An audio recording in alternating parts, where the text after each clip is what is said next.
Muy buenos días con todas, con todos, con todes.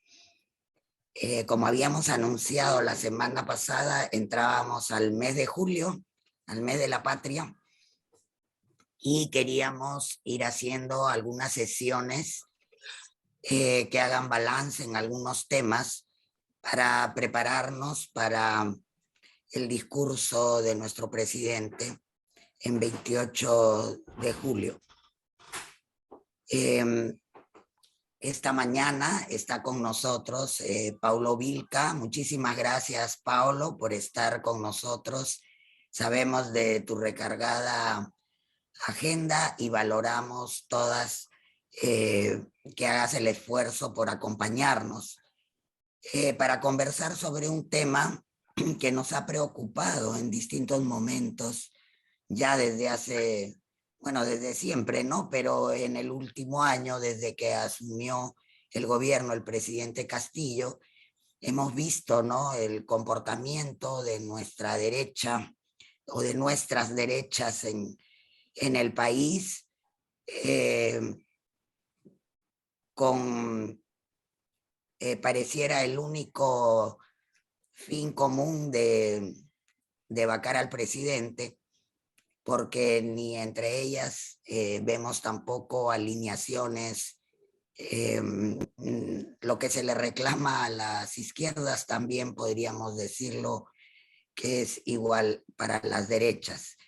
Y pensábamos que en el Congreso se reflejan estos temas, y Pablo, que estuvo hasta el mes de abril asesorando en el Congreso, podría darnos una mirada desde dentro y desde fuera, ahora que está en otras tareas. Entonces, Pablo, muchísimas gracias nuevamente y te dejamos en el uso de la palabra para que nos puedas compartir tus impresiones. Sí, muchas gracias por la invitación nuevamente, Malvina, colegas, un gusto estar con ustedes nuevamente en este espacio que es tan importante porque permite reflexionar, ¿no?, e intercambiar las diferentes opiniones y lecturas que tenemos con relación a lo que pasa en nuestro país. Sí, a ver, yo tengo algunas imágenes luego que quería mostrar, pero antes de ello, más bien quería compartir con ustedes algunas impresiones y lecturas a partir de el acompañamiento que me tocó realizar a la bancada, ¿no?, esto de Juntos por el Perú durante hasta el mes de abril. Y observando también la actuación de lo que yo le comentaba a Malvina, ¿no?, para poner el título, ¿no?, las derechas, ¿no?, que están en el Congreso. Y antes de eso, sí quisiera, digamos, señalar de que no pretendo entrar a un nivel de definición ideológico de qué entendemos por las derechas, ¿no? Esto podría tomarnos probablemente toda la mañana, sino más bien compartir algunas, digamos, directamente información, datos, de cómo creo que se puede entender la actuación de este sector político en nuestro país durante los últimos meses. Y creo que lo primero es empezar por los resultados que nos dejaron la primera vuelta de las elecciones presidenciales y congresales del año pasado, ¿no?, las que se hicieron en abril, y que creo que nos dieron como resultado un Congreso con una característica bien particular, ¿no? Si tuviera que utilizar un adjetivo, diría que nos dejaron un Congreso anticaviar, ¿no? Así, de manera muy clara. Y tal vez eso se veía inclusive desde los propios mensajes y posturas políticas que las diferentes fuerzas que finalmente entraron al Congreso tuvieron durante la propia campaña presidencial, ¿no?, como una suerte, digamos, de postura, oposición a lo que estos sectores llaman caviares, ¿no?, y que decían abiertamente durante la campaña presidencial, ¿no? Y eso venía tanto desde la derecha, vamos a llamarlo así, dicha, pero también desde desde los propios sectores de izquierda, por llamarlos de alguna manera. Yo recuerdo, por ejemplo, que en el caso de la campaña electoral en el sur, que seguramente ustedes vieron, buena parte o la mayor parte inclusive, de los ataques que se producían en redes sociales, ¿no? Entre actores locales en el sur, tenían digamos, siempre esta mirada de ir contra los caviares que representaban en ese momento la candidatura de Verónica Mendoza, ¿no? Y la mayor parte de estos mensajes eran propalados desde fuerzas izquierdas, ¿no? Yo recuerdo, por ejemplo, que en un evento que se organizó entre Verónica Mendoza y Evo Morales, ¿no? Que fue, no sé, llegó a 10.000 personas viendo el evento, o sea, fue un éxito en ese sentido, pero la mayor parte de comentarios eran de ataque, ¿no? Y de denuncia de contra Verónica Mendoza, impulsados por gente de Perú Libre. A mí me parecían ataques mucho más viscerales inclusive que los que venían de la propia derecha. Pero bueno, en fin, entonces lo que quiero decir es eso, ¿no? Que al final, digamos, el Congreso, la conformación del Congreso que vino de las elecciones del año pasado, dejaron este tipo, digamos, de actores políticos en su gran mayoría, ¿no? Pero ¿qué significaba eso en concreto? Y eso creo que lo hemos visto también a lo largo de estos meses. Primero, que se trata de un Congreso muy conservador, ¿no? Tal vez el Congreso más conservador de los últimos tiempos, en tanto la presencia de los sectores progresistas, a diferencia de otros momentos donde, no sé, pues uno puede pensar el del año 2016, un gran número de congresistas del fujimorismo, ¿no? Pero había una representación un poco más grande, digamos, de las izquierdas, de sectores más progresistas, ¿no? Ahora el sector progresista es diminuto, ¿no? Y los sectores conservadores están en básicamente todas las agrupaciones políticas, ¿no? Es una suerte de posición transversal, yo diría, a las agrupaciones que están actualmente en el Congreso. Y a manera de ejemplo, algunos temas muy concretos, ¿no? Este Congreso ha aprobado por gran mayoría la ley del niño por nacer, ¿no? Que era esta propuesta que lanzó el congresista Renovación Popular, ¿no? Y que claramente busca restringir y limitar más los derechos, digamos, de las mujeres, ¿no? En relación al aborto, por ejemplo, ¿no? O los temas que buscan regular los materiales educativos escolares para sacar todo lo que ellos llaman ideología de género, ¿no? Entonces, lo han conseguido sin demasiado problema. Entonces, ese es un primer punto que yo quería señalar sobre este Congreso, ¿no? El conservadurismo transversal que existe. Lo segundo es que también creo que es un Congreso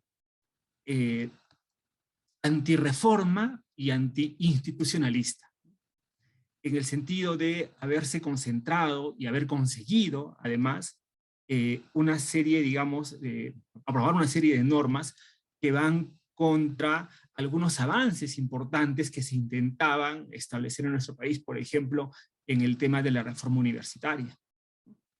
Si bien es cierto, digamos, estas propuestas partían de grupos de la derecha, y en el caso específico de la reforma universitaria, de la Comisión de Educación que preside Esdras Medina, de Renovación Popular, también es cierto que ha habido un apoyo importante para estos temas de Perú Libre, ¿no? De Valdemar Cerrón, de Guido Bellido, ¿no? Entonces, digamos, este ánimo antirreformista, ¿no? Que se ve claramente en la reforma universitaria, es algo que también cruza, creo, ¿no? Permea buena parte de los grupos políticos que están actualmente en el poder legislativo, ¿no? Y por otro lado, también es un Congreso que mantiene esta característica que ya venía probablemente de antes del Congreso anterior, que es esta línea tal vez más de índole populista, por llamarlo de alguna manera, ¿no? Hay una actuación que va en esa línea, y que busca responder a intereses muy específicos. Por ejemplo, creo que este Congreso es el que ha aprobado más leyes presupuestales a favor del grupo de maestros, ¿no? Entonces, hay una serie, por supuesto, demandas legítimas seguramente, ¿no? del sector magisterial en algunos casos, no en todos, desde mi punto de vista, ¿no? Pero que han ido en esa línea, ¿no? Y que además forman parte, pues, de las negociaciones que la mesa directiva y ALBA en particular tiene en su relación con la bancada magisterial, ¿no? Entonces, pero va en esa línea. O lo otro es la aprobación de la suspensión en cierto momento del IGB, ¿no? Que ustedes deben recordarse, en pleno momento en que se discutía el incremento de precios de los alimentos, una ley populista que retiraba, el impuesto selectivo al consumo, no el IGB, derogado por completo, ¿no? Incluyendo, pues, a productos que evidentemente no son consumidos por la gran mayoría de la población, ¿no? Y aún otros temas tal vez menos problemáticos, ¿no? Pero que igual muestran esa línea populista. Por ejemplo, tenemos un nuevo feriado, ¿no? Es el 9 de diciembre, a raíz de una ley que aprobaron, y acaban de aprobar otra para declarar feriado el 6 de agosto. ¿No? Entonces, nos están dejando 2 feriados más, digamos, en esta línea, ¿no? De congraciarse, más allá, pues, de todas las declaraciones de interés nacional que ya conocemos bien y que son usuales en todos los parlamentos, ¿no? Pero junto a estas, digamos, preferencias o posturas, ¿no? Conservadoras, populistas, antirreforma, también creo que, digamos, nos encontramos ante un Congreso muy fragmentado. 9 bancadas, que se han convertido en 12 ahora, ¿no? Y que hablan también de alguna manera de la debilidad de estos grupos políticos. Es cierto que la fragmentación ha ocurrido más a partir de la eclosión de Perú Libre, ¿no? Pero han habido renuncias en diferentes agrupaciones. Podemos, por ejemplo, expulsiones en el caso de Alianza para el Progreso, ¿no? Renuncias también en el caso de Podemos o de Acción Popular, y de Renovación Popular, inclusive, como el caso de este congresista, que se me ha ido el nombre ahorita, ¿no? Que fue primer ministro 3 días. Pero bueno, en fin, entonces, digamos, es un congreso que tiene esta fragmentación, y creo que eso expresa la debilidad de los propios grupos políticos que lo integran, ¿no? Y finalmente, o mejor dicho, un tema antes del final, es que también se trata de un congreso en el que no hay grandes liderazgos. No hay liderazgos visibles en el actual Parlamento, yo no los observo en general, ¿no? Hay algunos congresistas que destacan entre los 130, como siempre, pero yo no he observado que haya, pues, parlamentarios que marquen la pauta del debate, ¿no? Que den una línea y que lleven, digamos, hacia ese lado al Congreso, ¿no? Y creo que eso se debe a varias razones. Una de ellas es que creo que buena parte de los políticos que han sido elegidos en este Congreso son lo que yo llamaría, pues, políticos de segunda o tercera línea de las, digamos, de las clases, de los grupos políticos que existen en las regiones, ¿no? Para poner el caso de Perú Libre, por ejemplo, ¿no? Quienes postulaban por este partido no eran necesariamente personas que pensaran que iban a llegar al Congreso, ¿no? Y además no formaban parte, pues, de esta primera línea de políticos que tienen cierta relevancia, cierta experiencia en una u otra agrupación, ¿no? Pero llegaron muchos congresistas inexpertos, ¿no? Y que por tanto tampoco han podido ejercer un liderazgo claro, ¿no? Tal vez quienes mejor se mueven en el Congreso son aquellos que han sido asesores previamente o que han tenido una participación en un Congreso anterior, etcétera, pero la gran mayoría, digamos, son gente inexperta y que por tanto no puede, o recién, digamos, va aprendiendo cómo es que funciona el poder legislativo, ¿no? Pero, y ahora sí, con esto acabo, digamos, esta mirada más del Congreso. También es un Congreso que tiene sectores corruptos. Tal vez el ejemplo más claro de ello es el grupo de los niños, que dicho sea de paso no está solo en Acción Popular. Un Congreso congresistas mejor dicho, que de una manera desfachatada muchas veces buscan un aprovechamiento particular del cargo, ¿no? Ya no solo con intereses políticos, que podría ser, digamos, lo normal, ¿no?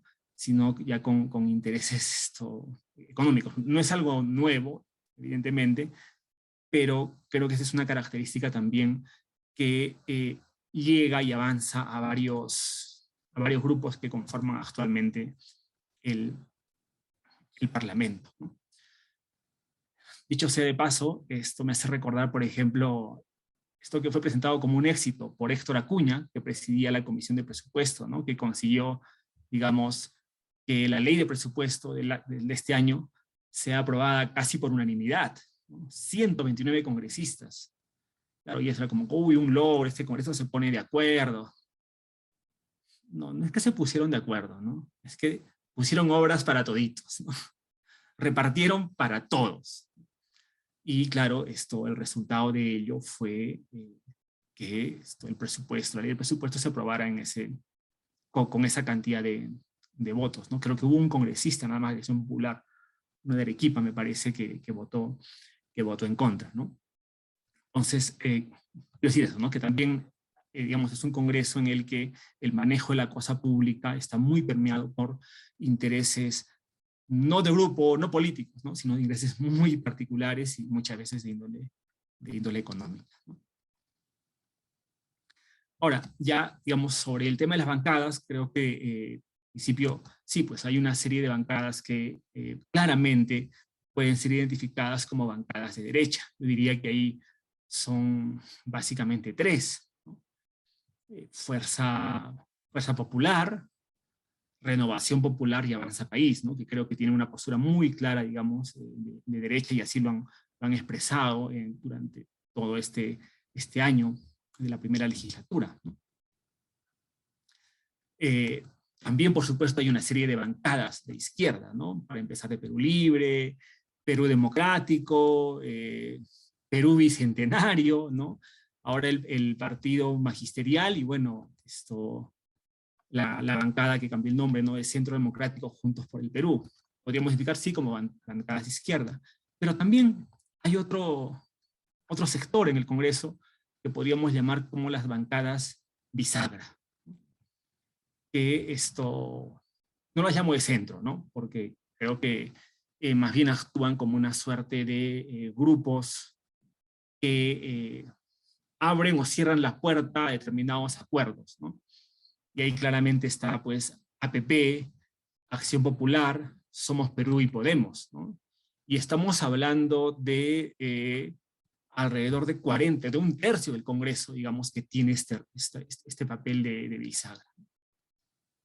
Y el centro, ¿no? Las bancadas de centro, no existen bancadas de centro, para empezar, ¿no? Lo que había es un centro y apenas son tres, digamos, que podrían ser los morados, ¿no? Entonces, digamos, así es como yo he podido observar las diferentes alternativas, derechas, izquierdas, bisagras y un centro casi inexistente en el Parlamento. Ahora, ¿cuáles han sido lo que llamamos las rutas de la derecha? ¿Cuál ha sido este trabajo que ha hecho la derecha durante este primer año en el Congreso? Ha sido muy heterogéneo, bastante amplio, ¿no? Y creo que empezó antes de que se instale el actual Parlamento. Y el primer objetivo que tuvo este grupo fue capturar la mesa directiva. tal vez no ocupando ellos mismos los puestos de presidencia y vicepresidencias, pero sí garantizando que estos no sean ocupados por congresistas que puedan tener afinidades con la izquierda. Y lo consiguieron, ¿no? Con Alba, Tamones, Wong y Chirinos, ¿no? Entonces, el primer objetivo de este grupo lo cumplieron: capturar la mesa directiva, y por supuesto, con miras hacia el segundo año, ese es también el objetivo que tienen, solo que en esta ocasión, probablemente en sus cálculos, entre a tallar, digamos, el interés de que no solo se trata de capturar la mesa directiva del Congreso, ¿no?, sino que en sus planes está que esta captura va a pasar luego al Poder Ejecutivo, en tanto uno de los objetivos también es retirar de la presidencia a Pedro Castillo, ¿no? Entonces, creo que ese fue un primer objetivo y una tarea que hicieron. A la par, también desde la derecha, digamos, ha seguido el camino de continuar con su relato de desconocimiento de los resultados electorales. Y una de las primeras mociones que se aprobaron en el Congreso fue precisamente la instalación de una comisión investigadora del proceso electoral del año 2021, que fue presidida por Jorge Montoya. No es casualidad, ¿no?, que Renovación Popular se haya encargado de llevar adelante este proceso. Finalmente, su plan ha sido frustrado porque el informe de la comisión no fue aprobado por el Pleno del Congreso de la República, ¿no? Pero quedó claro de que este fue otro de los caminos, digamos, que han intentado durante este año, ¿no?, deslegitimar el proceso electoral. Y creo que un segundo paso en esta ruta tiene que ver con lo que va a ocurrir en las elecciones subnacionales, ¿no?, regionales y municipales de octubre del 2022, con estos cuestionamientos que ya están habiendo con relación a la actuación de las autoridades electorales, ¿no? Entonces, creo que esa es toda otra ruta de deslegitimación de los organismos electorales, ¿no?, desconocimiento de los resultados electorales, que sigue también la derecha. Un tercer elemento que también ha estado permanentemente durante todo este tiempo es el que vamos a llamarlo de control político, ¿no?, que es cierto, es una función del poder legislativo, pero que ha sido utilizado pues de manera reiterativa por este sector a partir de la presentación de mociones de interpelación y en algunos casos mociones de censura, ¿no? No es casualidad que el primer ministro censurado haya sido Iber Maraví, ¿no?, que era el ministro de Trabajo, ¿no? Ministro, digamos, que más allá de los cuestionamientos, etcétera, no voy a entrar a calificar eso, ¿no? Esto representaba claramente una postura de izquierda. Y lo mismo, digamos, el primer ministro censurado fue Gallardo, ¿no?, en el sector educación. Y así, digamos, han continuado con esta línea de control político y de interpelaciones, censuras, ¿no? Que ojo, no solamente han partido de grupos de la derecha, aunque estos son los que más los han impulsado y son los que finalmente han dado los votos para que estas procedan, ¿no? Siento que en algunos casos también han habido, por supuesto, mociones de interpelación presentadas por otros grupos, ¿no?, inclusive Juntos por el Perú. Sylvie Bazán, ¿no?, impulsó una moción de interpelación contra el exministro Chávarri, ¿no?, del Interior, pero para ello, digamos, siempre fue clave el apoyo de la derecha, ¿no? Pero de manera paralela a estas interpelaciones y censuras que hemos visto a lo largo de todos estos meses, también, digamos, las derechas han sido muy, muy cuidadosas, ¿no?, en no denegar el voto de confianza a ningún gabinete. Le han otorgado la confianza a los 4 gabinetes que ya han existido hasta el momento, ¿no? El de Bellido, el de Mirta Vázquez, ¿no?, el que presidió también Valer, bueno, y ahora el el de Torres, ¿no? Entonces, no han sido, digamos, nunca han jugado la carta de la denegatoria de confianza, ¿no? Sino más bien tu trabajo ha ido por un control más individual de ministros, ¿no? En cuarto lugar, otra línea que también ha seguido la derecha durante todo este tiempo tiene que ver con una serie de reformas constitucionales y legales, yo diría, ¿no? En línea, digamos, con alterar el equilibrio de poderes por un lado, pero también cerrar la puerta a las otras posibilidades de reforma que se planteaban desde el Poder Ejecutivo. En concreto, este Congreso y la derecha, especialmente desde la Comisión de Constitución que dirige el Fujimorismo, con Patricia Juárez, ha sido muy diligente para modificar las reglas de la cuestión de confianza, ¿no? Digamos, se ha establecido un mecanismo tal que ahora ya no hay un equilibrio entre ejecutivo y legislativo, ¿no? Sino hay una clara preeminencia del poder legislativo en la utilización del voto de confianza, y se ha restringido las posibilidades del ejecutivo de utilizarlo, ¿no? Por supuesto, entiendo que eso también, un poco a partir de las lecciones que ellos han aprendido de la experiencia con Martín Vizcarra, ¿no? Pero que, pues digo, han seguido esa línea durante este primer año. Y por otro lado, también han cerrado la puerta, ¿no? Mediante modificaciones a la ruta del referéndum para la conformación de una asamblea constituyente, ¿no? Entonces, claro, las propuestas que venían del Ejecutivo y también desde otros grupos en el Parlamento que buscaban una alternativa de este tipo han sido cerradas, digamos, ¿no? De manera muy contundente por la derecha. Y, por supuesto, eso ha ido también de la mano del archivo de alguna serie de iniciativas, como decía hace un momento, ¿no? El proyecto de equilibrio de poderes que presentó el Ejecutivo, Mirta Vázquez, de hecho lo presentó en algún momento, fue archivado rápidamente, lo mismo que el proyecto de ley para convocar a la Asamblea Constituyente que anunció el presidente en el Consejo de Ministros Centralizado de Cusco, igual, ¿no? Archivado a las pocas semanas, ¿no? Y junto con esta serie de reformas, a las que también le han dedicado mucho tiempo, se pueden encontrar modificación de reglas en otros dos niveles. Uno primero tiene que ver con haber establecido requisitos para el nombramiento de altos funcionarios, ministros, viceministros, también directores generales, en el caso del Poder Ejecutivo, ¿no? Que se impulsaron desde Avanza País, Fuerza Popular, ¿no? En el sentido de establecer condiciones, requisitos mínimos, por decir, ¿no? para estos cargos, ¿no? Pero por otro lado, de manera mucho más grave, también la derecha, en particular, aliada también en algunos casos con sectores de izquierda, se han dedicado a modificar las reglas electorales en pleno proceso electoral subnacional, ¿no? Y eso me parece que es muy grave, ¿no? Han habido ampliaciones del plazo para inscripción de listas en 2 ocasiones.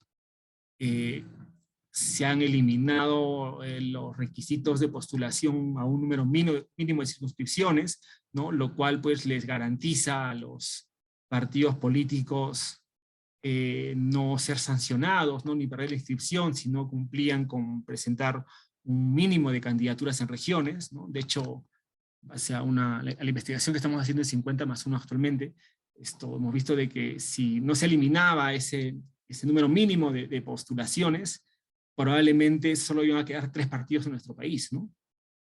APP, Somos Perú y Perú Libre, ¿no? Todo el resto de partidos no cumplía no ha cumplido con presentar candidatos, digamos, en lo que se establecía en la ley, digamos, del número mínimo. Y también en esta misma línea han habido reformas para la reducción de multas por infracciones a la ley electoral, ¿no? Entonces, también el Congreso, guiado por la derecha, en juego con las bancadas bisagra, han avanzado en este tema, ¿no? De debilitar, desinstitucionalizar más las reglas electorales en nuestro país. En sexto lugar, ya con esto ya casi voy acabando porque no extenderme demasiado en el tiempo, también la derecha ha sido muy diligente en sus políticas de blindaje y de acusaciones, de aprobación de acusaciones contra sus enemigos, ¿no? Como es una derecha que ha podido realizar sus ajustes de cuentas sin ningún problema. Tal vez los ejemplos más claros es la aprobación del informe de la Subcomisión de Acusaciones Constitucionales que blinda a Manuel Merino por los hechos ocurridos en noviembre del 2021, ¿no? Eso por un lado en el caso del blindaje, pero también en el caso de ajustes de cuentas, ¿no? Es una derecha que ha aprobado la acusación constitucional contra Daniel Salaverry, ¿no? Entonces esto, claramente, ¿no? En un afán de cobrar, digamos, venganza, vamos a llamarlo, de aquellos políticos que ve como sus adversarios, ¿no? Y finalmente, es una derecha que también ha sido diligente en la designación de funcionarios en entidades claves del Estado. Para empezar, en el Banco Central de Reserva, ¿no? Que un nombramiento de 3 directores, ¿no? Carlos Oliva, Inés Choy y Diego Macera, ¿no? Todos de una sola tendencia, digamos, política. Y tal vez el logro más significativo que han tenido ha sido el de la conformación de un nuevo Tribunal Constitucional, ¿no? de 6 nuevos integrantes del Tribunal Constitucional, donde han conseguido los votos también sin mucho inconveniente, y ya vemos con los perfiles de nuevos magistrados que evidentemente se alejan mucho pues, de los que existían anteriormente en el TC, ¿no? Y además han empezado el proceso para la elección de un nuevo defensor del pueblo. ¿Qué pendientes yo veo, digamos, le quedan todavía a esta derecha, ¿no? Y que por lo menos 2 de ellos creo van a intentar concretarlos esta semana, porque van a sesionar 3 días, ¿no? Creo que sesionan hoy día, mañana y el jueves, ¿no? Uno primero, el tema de la bicameralidad, ¿no? Que esto es una propuesta directamente planteada por el fujimorismo, por Avanza País, también por Renovación Popular, ¿no? Acción Popular también, por cierto, ¿no? Y que, bueno, pues su logro máximo sería llegar más de los 87 votos, ¿no? También creo que van a intentar avanzar con el tema de las acusaciones constitucionales, ¿no? No sé si les dé mucho el tiempo, pero sé que están en esa ruta, ¿no? Y ya para más adelante, creo, están preparando el camino, ¿no? Para la elección del nuevo defensor del pueblo y, por supuesto, todo lo que es la ruta de la vacancia y la destitución, ¿no? Sobre esto, sí, es un asunto que también le han dedicado mucha importancia. Por alguna razón no lo había mencionado antes, ¿no? Pero esto es una derecha que ha intentado de manera reiterada la sustitución, ¿no? del presidente de la República. Dos vacancias presentadas, y por lo menos 2 acusaciones constitucionales en curso contra el presidente, una contra la vicepresidenta, ¿no? Las cuales, claro, todavía no han dado el resultado que ellos esperaban, pero es sin duda, no tengo ninguna duda que es algo que van a seguir intentando llevar adelante, ¿no? Entonces eso, digamos, con relación a algunas ideas sobre las rutas que ha seguido esta derecha, y yo más bien ahora quería compartir con ustedes algunos datos que creo que me parecen muy útiles para poder entender también un poco cómo actúan, ¿no? Este Congreso y en particular estos grupos, ¿no? Primero es esta gráfica que, a ver, algo que, digamos, hemos visto es que hay altos niveles de coincidencia entre grupos de la derecha y Perú Libre. Es una data que trabajamos en 50 más 1, ¿no? Hasta mayo de este año, ¿no? De 533 votaciones, ¿no? Los grupos que más coinciden en votar igual que Perú Libre, ¿no? digamos, de la derecha son Fuerza Popular, un 69%, Renovación Popular, 72%, Avanza País, 66%. Pero cuando se trata de propuestas que podemos tildar conservadoras, ¿no? Por ejemplo, lo que mencionaba hace un momento, ¿no? El Día del Niño por Nacer, temas de ideología de género en la jerga que ellos utilizan, la coincidencia, digamos, es grande con Fuerza Popular, ¿no? Ahí Fuerza Popular, el 92% de esos tipos de votos, vota igual que Perú Libre, ¿no? Renovación Popular, un 89%, Avanza País, 72%. Y en propuestas, lo que llamamos populistas, hay un 83% de coincidencia entre Fujimorismo y Perú Libre, 89% entre Renovación Popular y Perú Libre, y 69% en el caso de Avanza País. En general, digamos, hay mucha coincidencia, ¿no? Entre lo que llamamos derechas y Perú Libre. Este es un gráfico de redes sobre quiénes votaron por los 6 miembros del Tribunal Constitucional. Digamos, quienes aparecen en el medio son los que votaron por todos, ¿no? Y ahí se puede encontrar, pues, a gente de todos los grupos, de todas las bancadas, ¿no? Pero hay algunos casos, por ejemplo, que resaltan, digamos, y dan cuenta de las posturas políticas de las bancadas, ¿no? Por ejemplo, en el caso, la parte de arriba, ¿no? Quienes votaron solamente, ¿no? Por Manuel Monteagudo y César Ochoa, ¿no? Que eran, digamos, los candidatos más institucionalistas. Y uno puede ver, pues, ahí a gente como Flor Pablo, Sigrid Bazán, Susel Paredes, Málaga, Isabel Cortés y Ruth Luque, ¿no? Ese grupito de 6 solo votó por ellos dos, no votó por todos los demás. Pero el resto, digamos, votó por todos los demás, ¿no? Entonces, eso habla de los acuerdos y negociaciones que tuvieron, ¿no? Hay, por supuesto, algunos casos particulares, ¿no?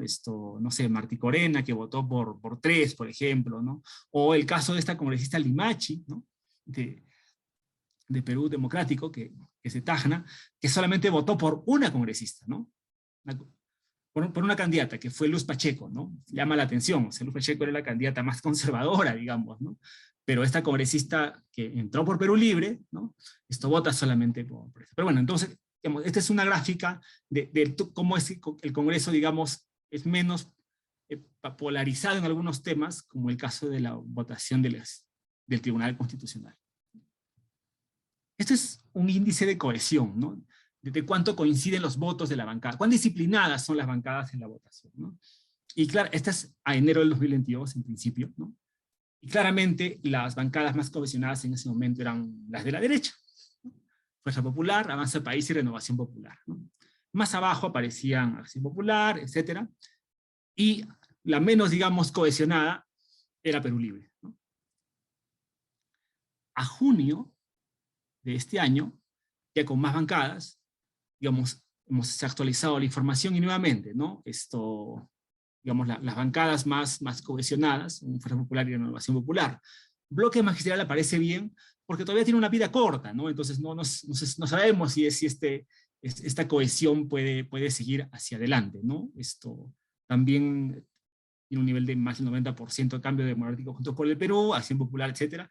Y bueno, las que menos cohesión tienen, Perú Libre y Perú Bicentenario, ¿no? Y finalmente un dato sobre una evaluación que hicimos de las votaciones de los 130 congresistas, pero acá presento de algunos casos, ¿no? Para responder la pregunta, ¿no? ¿Cuán opositor o oficialista es cada congresista? Y ahí tomamos una data, digamos, de votos, de votaciones, quiero decir, en las que había mayor controversia, ¿no? Digamos, no se consideraban votaciones, por ejemplo, para declarar un interés nacional la creación de un distrito, pues, ¿no? Porque digamos, eso están de acuerdo todos, pues, ¿no? Y no hay que ser opositor o oficialista, sino otro tipo de votaciones que son más controversiales. Y, por ejemplo, en el caso de quienes conforman la mesa directiva, ¿no?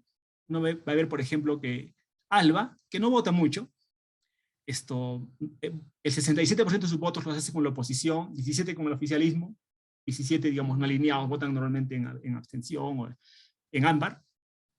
Lady Camones, ¿no? También más con 68% con la oposición, Wong, 64% con la oposición, y claramente, ¿no?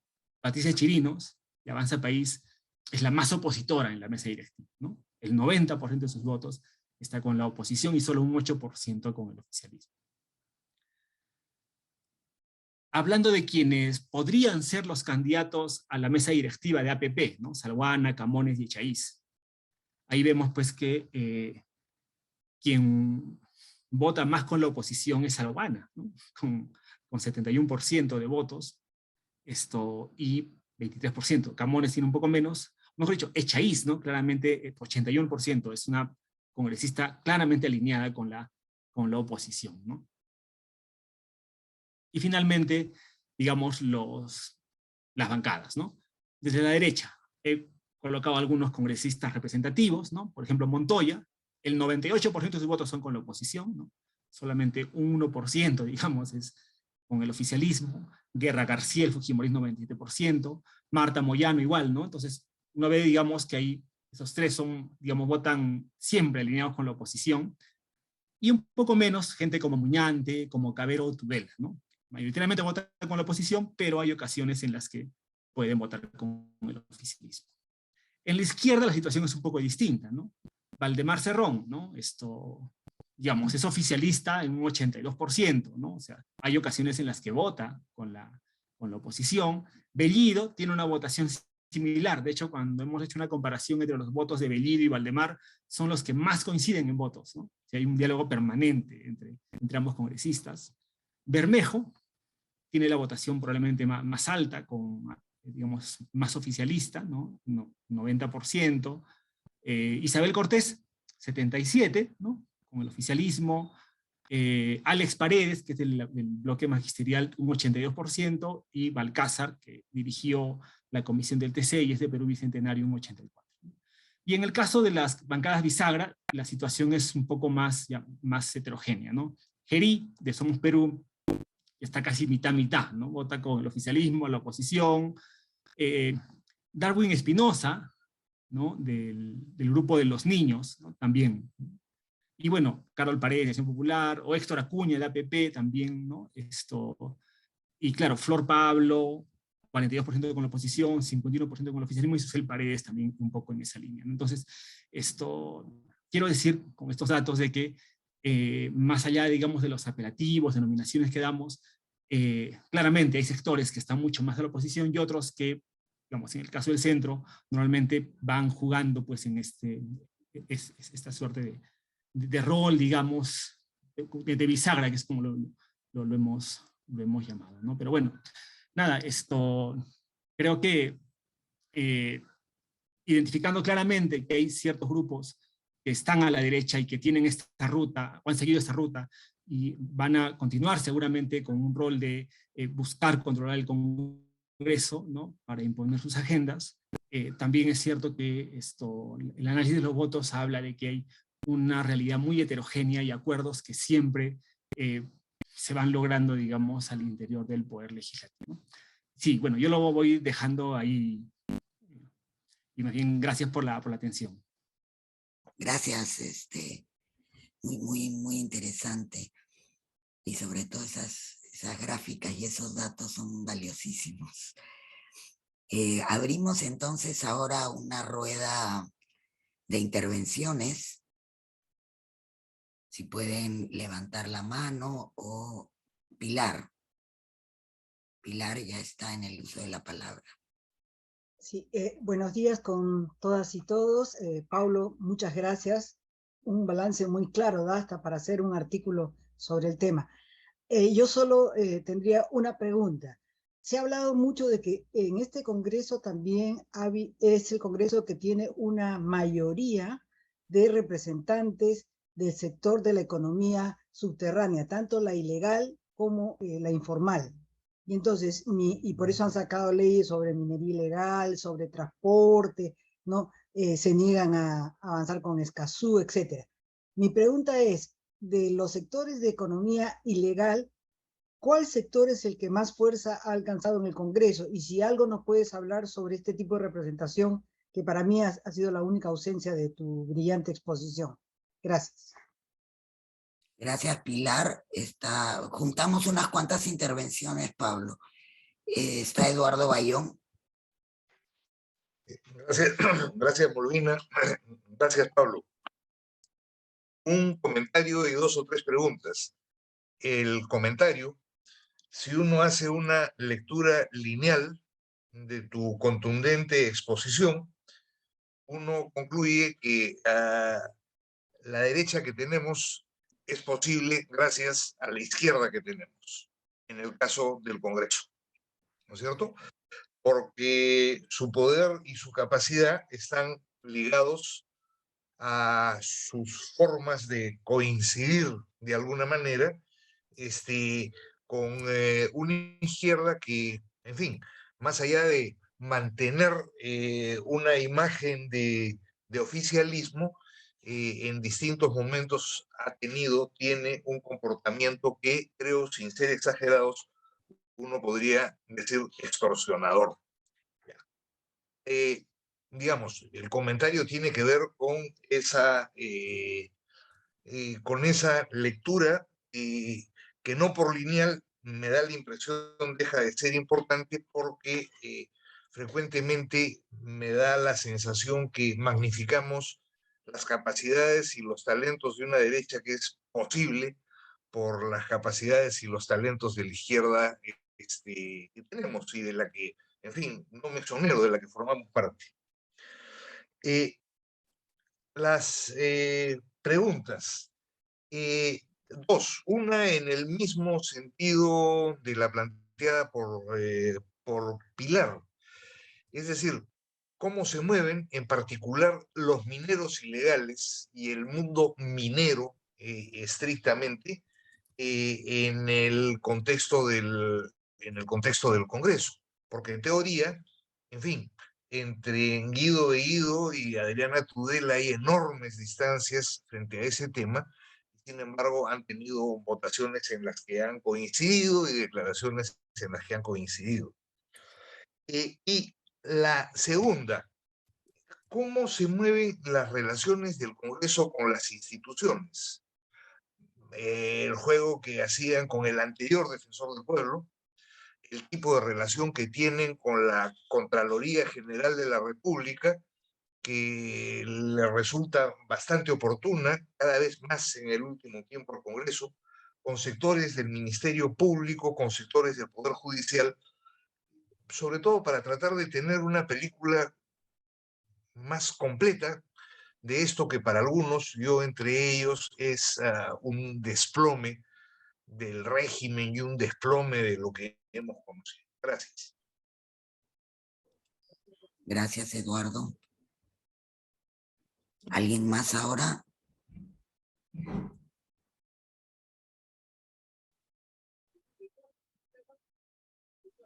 Puedes ir comentando, si no, Paulo. Sí, gracias, Molina. Gracias por los comentarios a Eduardo y a Pilar, ¿no? Economía ilegal. Me encantaría decir que la derecha es la que tiene la bandera de economía ilegal. Las economías, solamente la derecha, ¿no?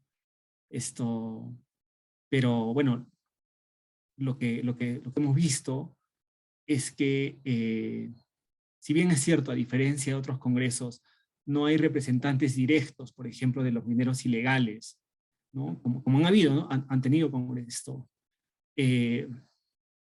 Aunque uno puede hablar de Salguana, ¿no? Salguana como un asesor, eventualmente, de los mineros en Madre de Dios.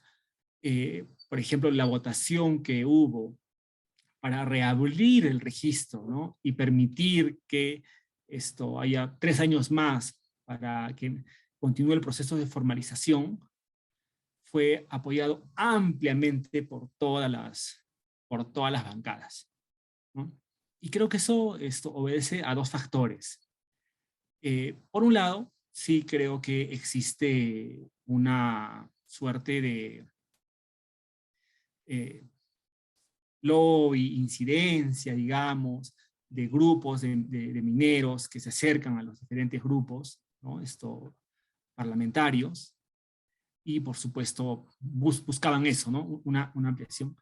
Pero por otro lado, también, y en esto creo que coincide un poco con Eduardo, ¿no?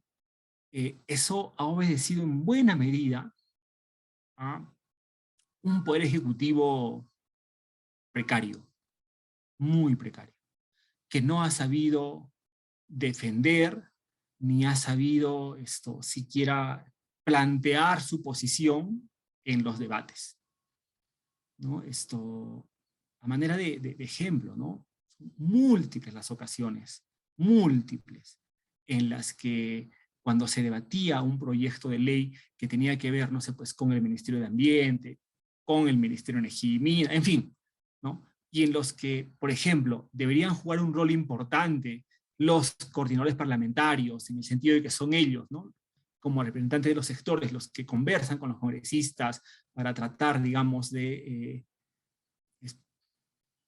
que haya, no sé, se presenten modificaciones o se voten de tal o cual manera, era inexistente.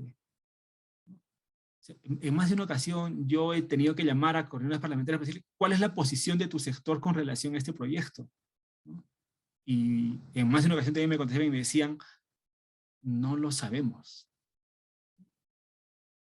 No lo, o a veces ni contestaban el teléfono, ¿no? O sea, están debatiéndose un proyecto que tiene que ver directamente con un sector y simplemente el Poder Ejecutivo desaparecido. Entonces, creo que también, o sea, se le ha dejado una cancha libre a los diferentes grupos, ¿no? A los congresistas, y el rol que ha tenido el Congreso ha sido, pues, el Poder Ejecutivo, digamos, en su labor de coordinación parlamentaria es y ha sido muy, muy débil, ¿no? Lo que mejor me recuerdo, el mejor recuerdo que tengo eran la coordinación parlamentaria del MEF durante la época de Pedro, ¿no? Que ahí sí uno veía, digamos, un equipo activo que estaba ahí todo el tiempo, hablando con todas las bancadas, ¿no? Pero ninguno más como ese. Tal vez un poco menos Silva, ¿no? Pero Silva tenía otras formas de negociar con los congresistas. Y eso lo sabemos bien, ¿no? Sobre cómo se mueven los mineros en el Congreso, más allá de la minería legal, ¿no? Bueno, yo digamos, evidentemente, digamos, desde el lado más de la gran minería, los sectores empresariales tienen pues una mayor cercanía con congresistas, sobre todo yo diría de Avanza País, ¿no? Creo que hay gentes como Cabero, como Tudela, ¿no? Inclusive juegan como una suerte de representantes de estos especialmente y no tengo duda que también eso ocurre en el caso de las diferentes actividades, de las actividades, otras actividades económicas, ¿no? Minería, no sé, en fin, ¿no? Entonces, me parece que sí, ellos tienen un rol relevante que cumplen ahí, sobre todo la bancada de Avanza País, más que de renovación nacional, diría yo, por ejemplo, para hablar solamente de estas derechas, ¿no? No han habido tampoco, digamos, grandes debates con relación a la legislación, digamos, minera. Lo más cercano que hubo fue este intento de reforma tributaria que planteó el MEF, ¿no? Cuando era dirigido por Pedro Franque, y ahí, digamos, era claramente una suerte de resistencia a partir de la Comisión de Constitución, ¿no? Entonces, creo, y aquí tal vez sí vale la pena resaltar el trabajo que ha tenido este grupo. Creo que si hay alguna comisión que ha marcado la pauta en ciertos momentos del debate legislativo, esa ha sido la Comisión de Constitución, ¿no? Y en particular ha sido Patricia Juárez, ¿no? Quien ha planteado muchas iniciativas legislativas y que ha tenido además un soporte importante en este grupo, ¿no? Y ahí se veía toda la experiencia, digamos, del fujimorismo, pues, en los procedimientos parlamentarios, ¿no? Entonces, creo que ese ha sido, digamos, ha sido un actor clave, ¿no? No lo he mencionado antes, pero vale la ocasión ahora, que ha servido, digamos, en buena medida como punta de lanza, ¿no? La Comisión de Constitución para varias de las reformas y iniciativas que han salido desde la derecha, ¿no? Sobre el nivel de la coordinación que han habido con otras entidades, yo no podría decir, digamos, que ha habido no sé, no he sido en todo caso testigo, ni tampoco he tenido información, digamos, en el sentido de que haya niveles de conversación y todo con entidades, ¿no? A mí me parece que esto, en general, digamos, muchos de los congresistas que son no solo de la derecha, sino en general, no han tenido mucha experticia para establecer niveles de contacto con otras entidades, ¿no? Yo los he visto en una primera etapa muy concentrados, tal vez en buscar acercamientos con sectores, ¿no? Pero básicamente buscando pues siempre los temas que tienen que ver con gestionar intereses, digamos, de la región o de actores cercanos a cada congresista. No los he visto, digamos, en esta lógica tanto de una estrategia política, de ataque al Poder Ejecutivo. No digo que no hayan habido, ¿no? Solo que yo en este caso no he podido apreciar, digamos, esta labor, ¿no? De que estén coordinando con tal o cual sector del Ministerio Público, el Poder Judicial o la Contraloría, como ha mencionado Eduardo, ¿no? Más bien, en muchas ocasiones, digamos, lo que ha habido, y sí, soy testigo, son de decisiones que venían de estas entidades que eran conocidas ahí digamos, en el pleno del Congreso, ¿no? Entonces, y tampoco he visto, por ejemplo, que haya una labor tan visible de los coordinadores parlamentarios de estas entidades, ¿no?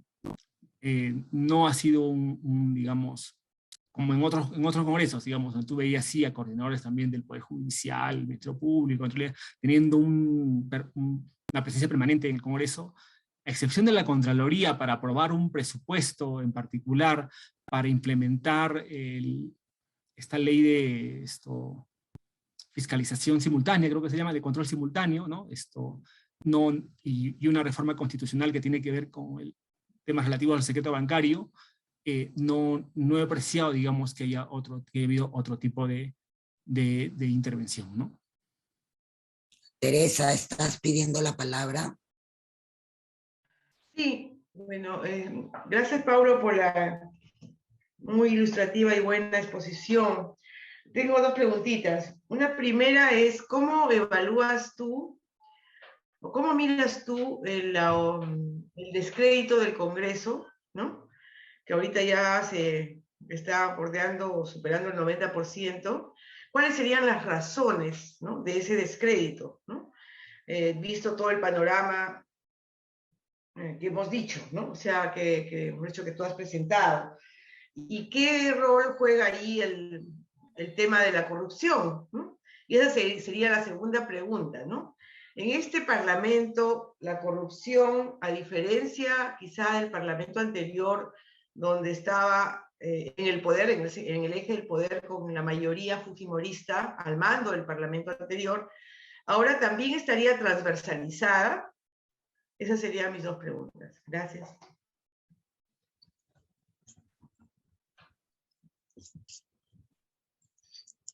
¿Puedo hacer una pregunta, Olvina? Claro.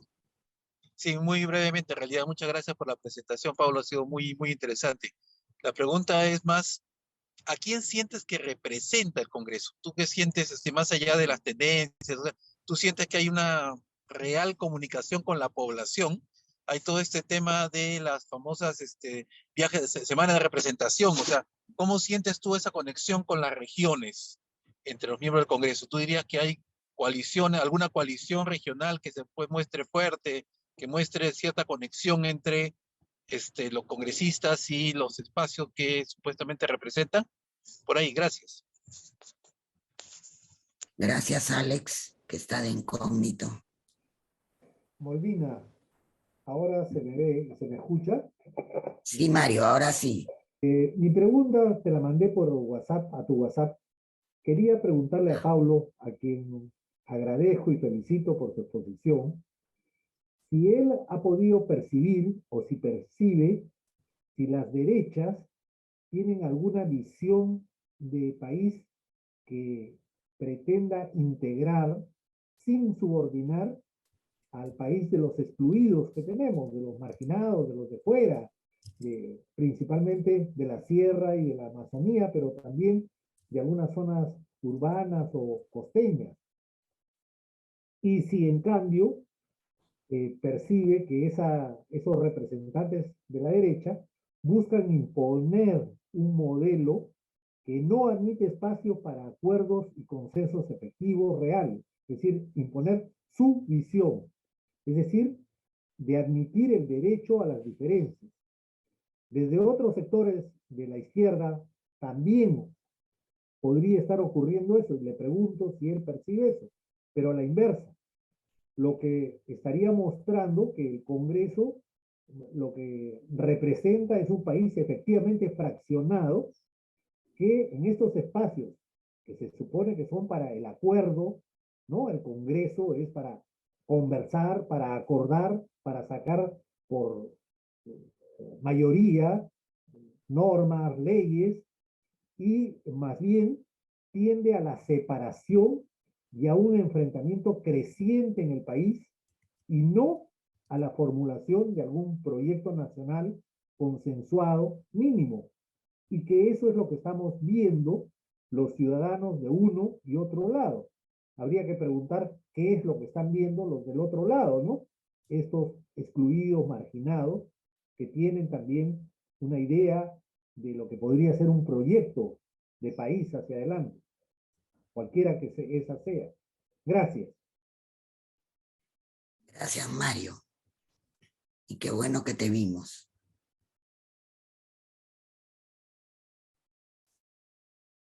No tengo más pedidos, entonces puedes ir comentando, Pablo, mientras se anima. Sí, Malvina. No, pues, ¿qué tal pregunta de Mario? No sé si puedes responder tan de fondo, ¿no? Pero, a ver, esto, de repente, con relación a lo que ha planteado Teresa, ¿no? Sobre cuáles son las razones del descrédito del Congreso. Y para no entrar de repente en temas estructurales, ¿no? Que vemos, los congresos tienen pues una baja aprobación, esta apatía de la ciudadanía, en fin, ¿no? Más bien tratar de buscar de repente algunos factores más coyunturales, ¿no? Y que aplican a este Congreso. Creo que un elemento no menor en la desaprobación y el descrédito del Congreso es la presidenta del Congreso, ¿no?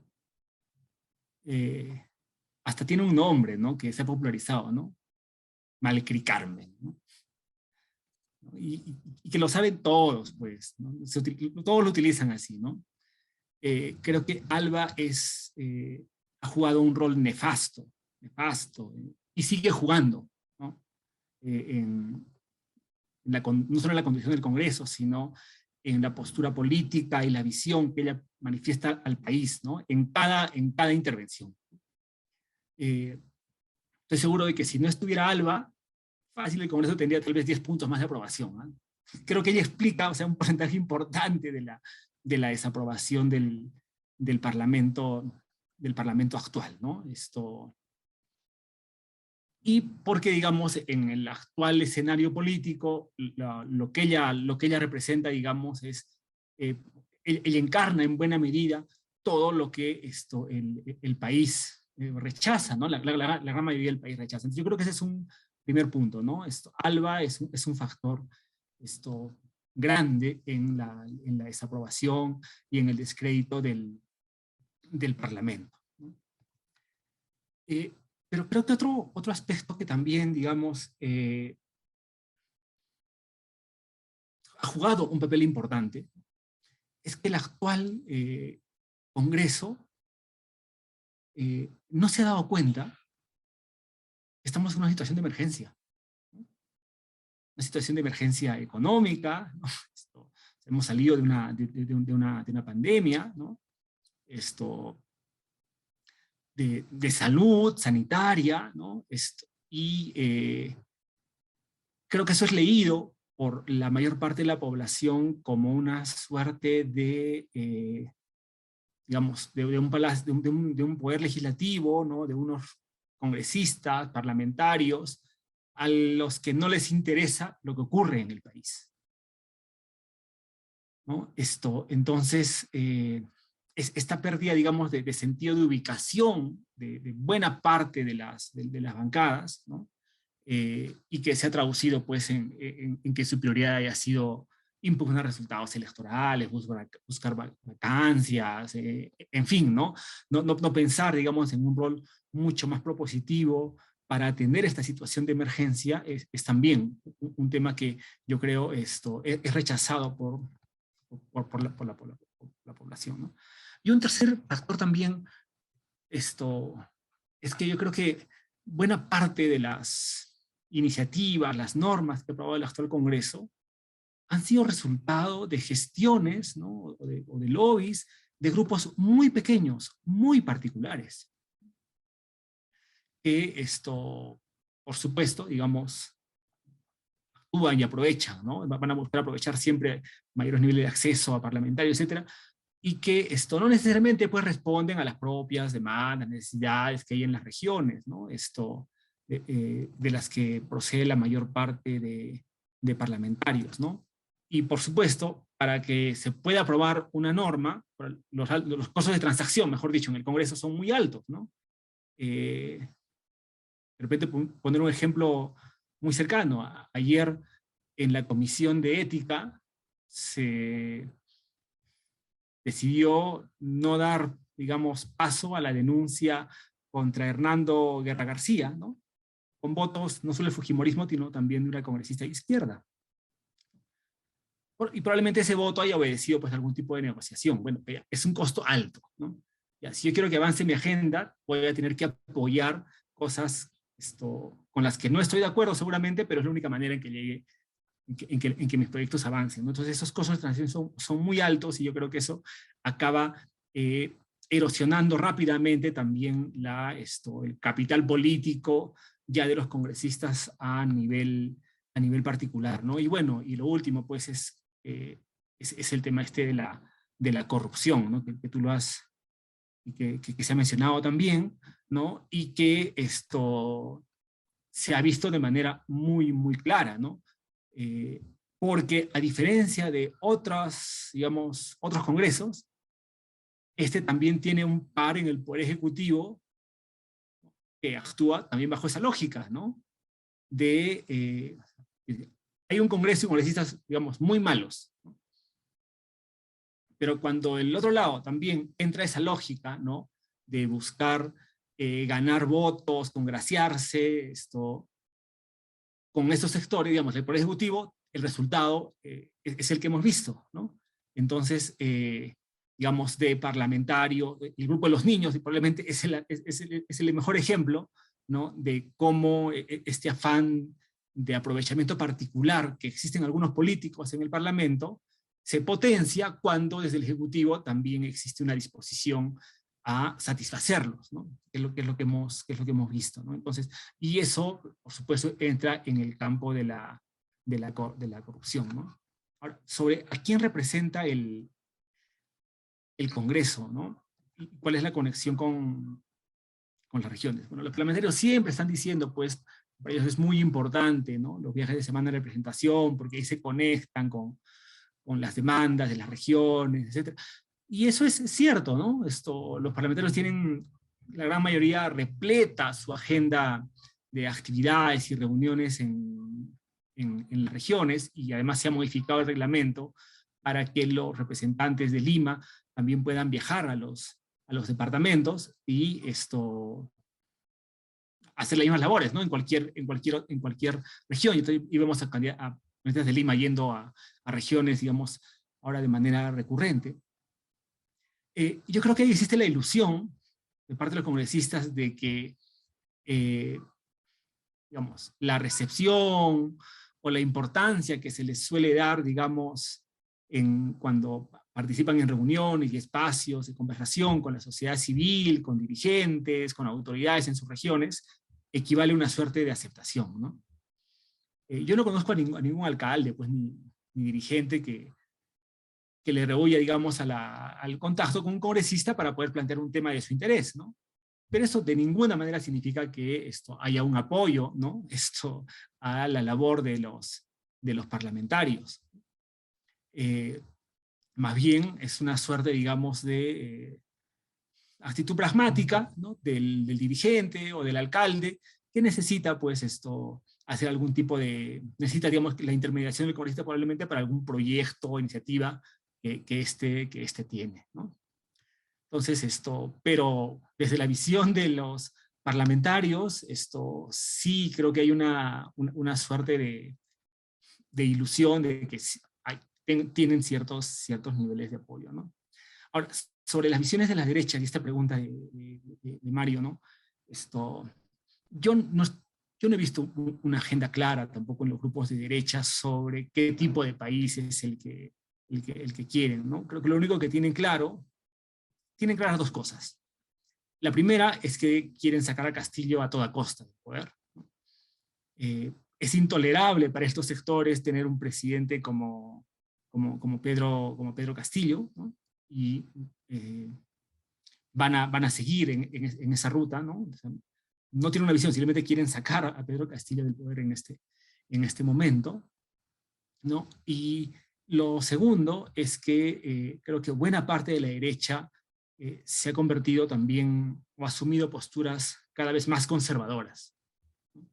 El problema, digamos, que yo veo con eso, es que también una parte importante de nuestro país tiene una visión muy, muy conservadora, ¿no? Y por eso es que también hay sectores de la izquierda que comparten esa propia visión, ¿no? Y un tema, digamos, adicional es que ahora uno que, digamos, me toca viajar bastante a regiones, ¿no? Es cuán distante, digamos, muchos de los actores regionales se sienten de lo que va ocurriendo en la política nacional, ¿no? En la política en Lima, no nacional, la política en Lima, para ser más exactos. Todo el mundo prácticamente señala que no le interesan los temas de derecha o de izquierda, ¿no?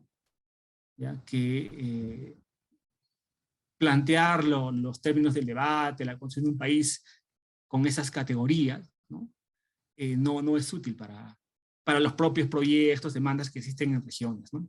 Inclusive, personas de izquierda, candidatos de izquierda con los cuales me entrevisto, son casi uniformes en señalar de que hablar de izquierdas en procesos electorales subnacionales, ¿no? Esto no tiene ningún sentido. Entonces, claro, eso, digamos, creo que habla de un gran problema, ¿no? Porque efectivamente, o sea, esa sola visión de buscar despolitizar, ¿no? O dejar de lado, digamos, las posturas ideológicas o programáticas en esos términos, al final lo único a lo que nos conduce, digamos, es a un mayor desprestigio de la política en nuestro país, ¿no? Y yo creo que ese es uno de los grandes problemas que existen. Y además, con esto acabo, creo que es una de las razones para que quienes finalmente acceden, postulan a puestos de representación política, gobernadores, alcaldes, congresistas y presidentes en muchos casos, ¿no? Son pues personas con los perfiles que vemos en el Parlamento y en los gobiernos regionales y en otros digamos, espacios de elección popular, ¿no? Entonces, este desprestigio de la política, de no querer hablar de izquierdas y derechas, ¿no? Entre los propios actores políticos, tiene pues como resultado lo que vemos y lo que ocurre en la política en nuestro país, ¿no? Muchísimas gracias, Pablo. Ilusa, yo había creído que todavía alcanzaba una ronda más, pero veo que ya estamos llegando a las 10:30 y para no incumplir contigo los acuerdos, entonces estaríamos cerrando ahora la reunión, tu participación. Si algunos pueden prender su cámara, nos hacemos una toma. Y muchísimas gracias realmente, Paulo, por estar esta mañana con nosotros.